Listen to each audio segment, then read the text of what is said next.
En el archivo anterior te conté la historia de un pequeño hombrecito que se bajó de un barco en un puerto de los Estados Unidos y que gracias a su carisma y encanto creó un auténtico imperio, pero un imperio con cimientos de humo. Por eso, en esta segunda parte, te voy a contar cómo ese imperio cayó, desmoronando los sueños de Carlo Ponzi y aplastando la esperanza de miles de inocentes que creían que podían hacerse millonarios de la noche a la mañana. Capítulo 12. Hora de despertarse del sueño americano. Pero al igual que pasó con tantos otros, como el Lobo de Wall Street, Al Capone o Tony Montana, los sueños se terminan y los grandes un día caen. Como ya se mencionó antes, Ponzi no estaba haciendo dinero con los cupones de respuesta como había ideado en un principio, principalmente porque esta idea era inviable. Si tuviera que haber comprado todos los cupones que debía comprar en Europa y después enviarlos a Estados Unidos, tendría que haber llenado un barco de las dimensiones del Titanic. Pero esto a él no le preocupaba mucho porque la gente seguía reinvirtiendo las ganancias. Pero el rápido crecimiento de Ponzi obviamente generó sospechas. Cuando un escritor financiero de Boston sugirió que lo de Ponzi no tenía sentido y que no había forma legal que pudiera generar tanto dinero en un periodo de tiempo tan corto, Ponzi lo demandó y contra todo pronóstico le ganó la demanda por difamación y obtuvo $500.000 en daños y perjuicios. Y como en esa época la ley de difamación imponía la carga de la prueba al escritor y al editor, esto neutralizó cualquier investigación seria sobre los negocios de Ponzi, por lo menos durante un tiempo. El 24 de julio de 1920, The Boston Post publica un artículo favorable sobre Ponzi y su plan, lo que atrajo más inversores que nunca. En esa época él ganaba $200.000 por día, y como si la suerte estuviera al lado de Ponzi, debajo del artículo que decía que su empresa daba 50% de interés en 45 días, de casualidad había una publicidad de un banco que decía que daba un 5% de retorno anual. Al día siguiente del artículo, su oficina colapsaba de gente queriendo invertir su dinero en su empresa. A pesar de esto, varios editores de la ciudad seguían sospechando de Ponzi y contrataron periodistas para que lo investigaran. Pero no solo eso, también estaba siendo investigado por las autoridades de Massachusetts. Y el día que se reunió con funcionarios estatales, logró persuadirlos de que no revisaran sus libros contables a cambio de que él no seguiría recibiendo dinero de los inversores mientras sea investigado.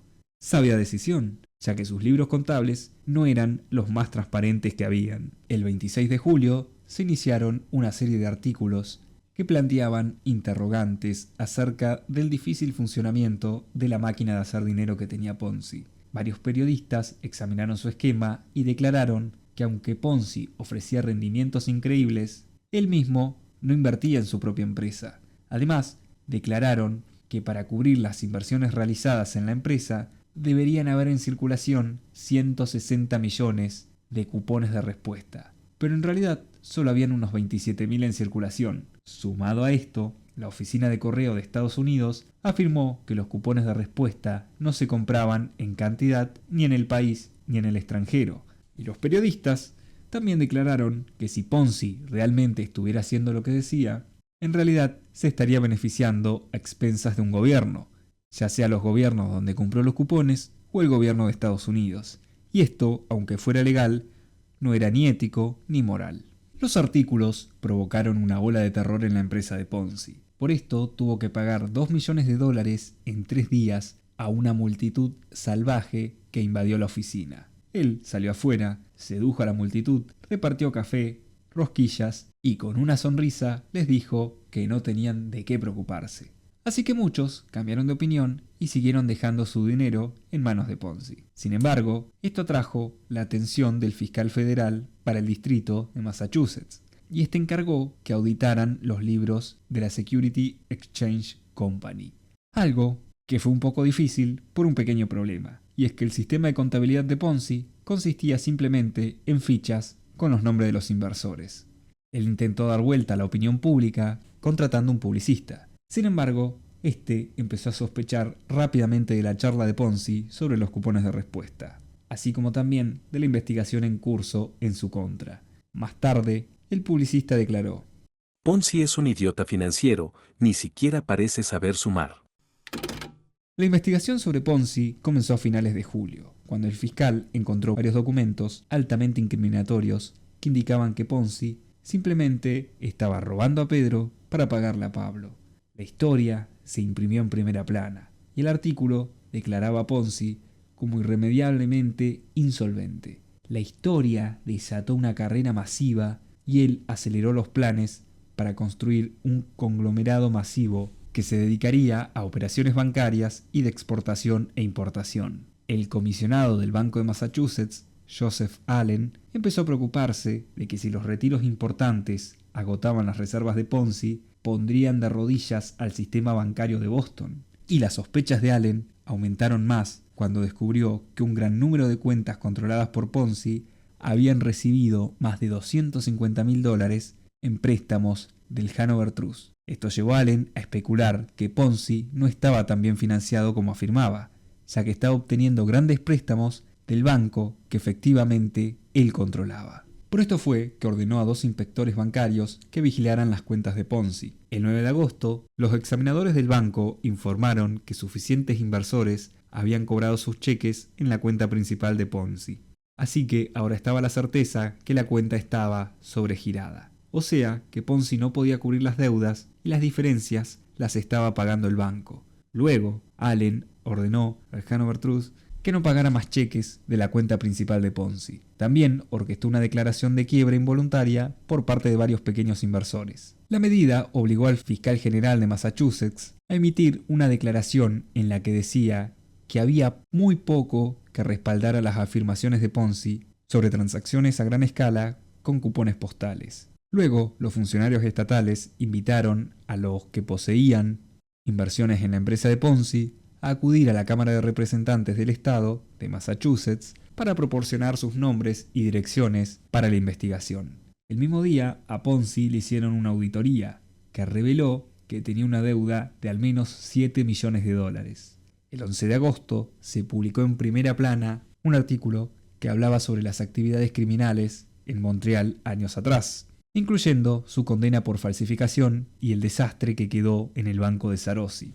Esa tarde, el comisionado bancario, Allen, se apoderó del Hanover Trust debido a numerosas irregularidades. De este modo, el comisionado frustró inadvertidamente el plan de Ponzi de pedir prestados fondos de las bóvedas del banco como último recurso en caso que todos los demás esfuerzos para obtener fondos fracasaran. Al día siguiente, el certificado de depósito de Ponzi en el Hanover Trust, que valía $1.5 millones, se redujo a $1 millón, después de que funcionarios del banco lo utilizaron para cubrir el sobregiro. Incluso si hubiera podido convertirlo en efectivo, solo habría tenido $4 millones en activos. Y en el medio de todas las publicaciones que decían que Ponzi estaba a punto de ser arrestado, él mismo se entregó a las autoridades y fue acusado de fraude postal por enviar cartas a sus clientes diciéndoles que sus notas habían vencido. Fue liberado bajo una fianza de $25.000, pero inmediatamente fue arrestado nuevamente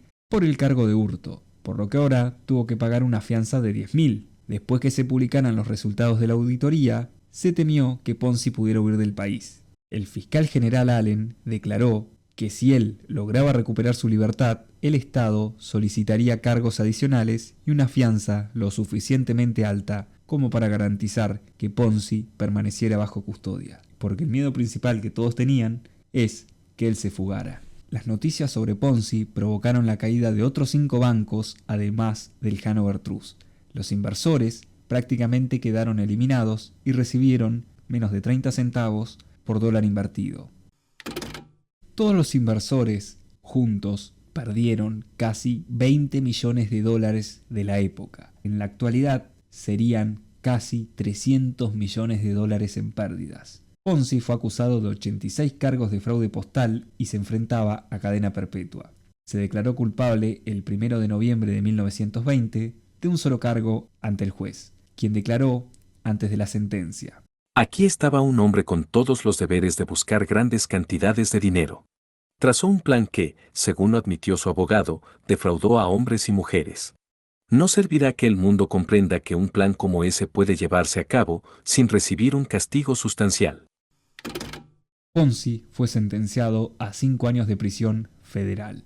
Luego de 3 años, fue liberado e inmediatamente lo acusaron formalmente de 22 cargos estatales de hurto, lo que fue una sorpresa para Ponzi, ya que pensó que tenía un acuerdo que exigía que el Estado retirara cualquier cargo en su contra si él se declaraba culpable de los cargos federales. Así que presentó una demanda, alegando que se enfrentaría a una doble incriminación si Massachusetts esencialmente lo juzgaba por los mismos delitos detallados en la acusación federal. El caso llegó hasta la Corte Suprema de Estados Unidos. El 27 de marzo de 1922, la Corte Suprema dictaminó que los acuerdos federales de culpabilidad no tienen validez con respecto a los cargos estatales. También dictaminaron que Ponzi no enfrentaba doble incriminación porque Massachusetts lo acusaba de hurto, mientras que el gobierno federal lo acusaba de fraude postal, a pesar que los cargos implicaban la misma operación criminal.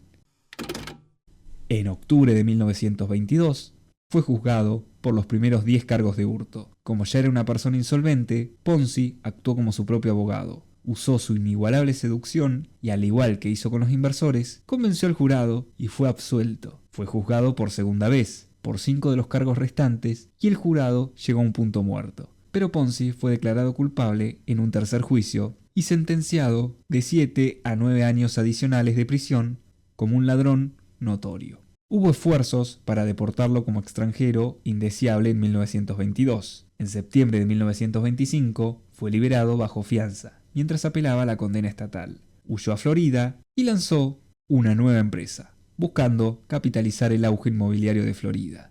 Ofreció a los inversores pequeñas extensiones de tierra, algunas bajo el agua, y prometió rendimientos de 200% en 60 días. En realidad, se trataba de una estafa que vendía tierras pantanosas. Ponzi fue acusado formalmente por un gran jurado en febrero de 1926 y acusado de violar las leyes de fideicomisos y valores de Florida. Lo declararon culpable de los cargos de valores y el juez lo condenó a 1 año de prisión estatal en Florida. Él apeló su condena y fue liberado después de pagar una fianza de $1.500. Ponzi viajó a Tampa, se afeitó la cabeza, se dejó crecer el bigote y trató de huir del país como tripulante de un barco mercante con destino a Italia. Sin embargo, reveló su identidad a un compañero del barco. La voz se corrió hasta que llegó a un ayudante del sheriff, que siguió el barco hasta su último puerto de escala estadounidense en Nueva Orleans, y arrestaron a Ponzi. Después que se ignoraran las súplicas de Ponzi a nada más y nada menos que Benito Mussolini para poder volver a Italia, fue enviado nuevamente a Massachusetts para cumplir su condena en prisión, y cumplió 7 años más en prisión. Mientras tanto, los investigadores del gobierno intentaron rastrear las complicadas cuentas de Ponzi para determinar cuánto dinero había tomado y a dónde había ido. Nunca lograron desenredarlo y solo pudieron concluir que millones de dólares habían pasado por sus manos. Fue liberado en 1934 y de inmediato fue deportado a Italia. Pidió un perdón total al gobernador de Massachusetts, sin embargo, el 13 de julio se rechazó la apelación. La confianza carismática de Ponzi se había desvanecido, y cuando salió de las puertas de la prisión fue recibido por una multitud enojada. Antes de irse, dijo a los periodistas: Fui a buscar problemas y los encontré. El 7 de octubre, Ponzi fue deportado oficialmente. La esposa permaneció en Estados Unidos y se divorció en 1937, ya que ella no quería irse a Boston y Ponzi no estaba en condiciones de apoyarla en ningún caso. En Italia saltó de un esquema a otro, pero poco resultó de ellos. Finalmente consiguió un trabajo en Brasil como agente de la Ala Litoria, la aerolínea estatal italiana. Sin embargo, durante la Segunda Guerra Mundial, la operación de la aerolínea en el país fue cerrada, después que los servicios de inteligencia británicos intervinieran y Brasil se pusiera del lado de los aliados. Durante esa época, Ponzi también escribió su autobiografía. Finalmente, pasó los últimos años de su vida en la pobreza, trabajando ocasionalmente como traductor. Y como tan rápida fue la subida a la cima, así de rápido se deterioró su salud. En 1941, un infarto lo dejó completamente debilitado. Además, su vista empezó a fallar y en 1948 estaba casi completamente ciego. Y a todo esto se le suma una hemorragia que le paralizó la pierna y el brazo izquierdo. Finalmente, quien fue uno de los hombres más ricos, que se codeaba con la alta sociedad y degustaba las mejores cenas en los restaurantes más caros, murió en un hospital de caridad de Río de Janeiro en enero de 1949, apoyado por su último y único amigo, Francisco Nonato Núñez, un barbero que hablaba inglés y tenía nociones de italiano. Ponzi concedió una última entrevista a un periodista estadounidense y declaró: aunque nunca obtuvieron nada a cambio, era barato en ese precio. Sin malicia previa, les había ofrecido el mejor espectáculo que jamás se haya realizado en su territorio desde el desembarco de los peregrinos. Fácilmente valió $15 millones por verme terminarlo. Después de escuchar toda la vida de un hombre que no tenía nada, llegó a la cima y terminó sin nada, y arruinó muchísimas vidas en el camino, creo que no hay mejor forma de cerrar este archivo que con una frase que invita a la reflexión. El espejismo de la riqueza fácil puede deslumbrar, pero siempre se desvanece dejando solo desilusión.